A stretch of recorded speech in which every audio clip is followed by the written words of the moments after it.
The Tourist. This title might win this year's award of the worst named game. When you're making a game, you don't want to make it hard for people to find it. And when you misspell tourist, that makes it really hard to find. I had to type in tourist switch and Google would pop up, "Do you mean this?" This title intrigued me with its interesting art style in a relaxing setting where you go through a few islands, solving an adventure game type puzzles in a platforming kind of way. But as an adventure game, it relies too much on making you go back and forth between the islands. As a platformer, the controls were just a little too loose. It was fun, but it was a little annoying in those respects.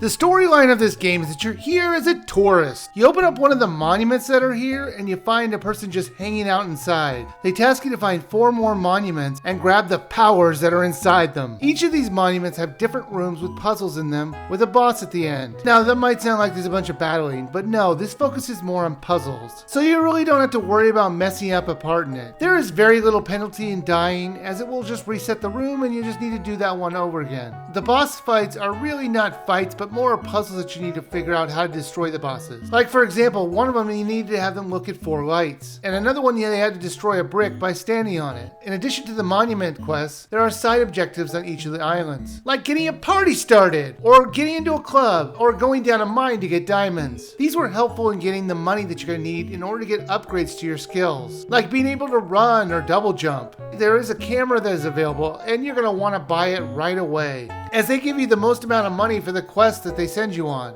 Now, money is actually really important in this game because that's how you unlock new islands to go to. What you have to do is get a travel brochure, and that shows you a place to go. Sometimes it's just handed to you, or you find pieces of it in like bottles, but most of the time you have to buy them. And they're not cheap in comparison to this game's money system, so you're going to need to try and find money wherever you can. Now, I should say this is an open world game. Once you have an island unlocked, you can come and go as you please, and you will have to do a lot of backtracking like I mentioned earlier. What I really liked was that it was really fast between the loading between the islands. Now, when you explore each of these islands, you'll notice there are actually different activities to do. It made exploring the islands different because you never knew what you might expect gameplay wise. Sometimes you might be scuba diving or just controlling a drone. It was always different. The controls were a little loose, but again, since there's not really any penalty in death, it's not that big of a problem. The controls were only really frustrating when you had to do precision jumps or throws. It would make some of the easiest things a little bit hard. The Tourist was really enjoyable. I liked the graphical style they were using, and while the islands were similar in looks, most of the time they had different types of activities to enjoy, so it always felt new. Now they're asking $19.99 for this, and I do think that's too much. The game is moderately short. You can beat this in 6 to 10 hours, depending on how much you explore the islands for all their secrets. I would wait for this to come down another $5. While it was fun, I do think you should wait for it to go on sale.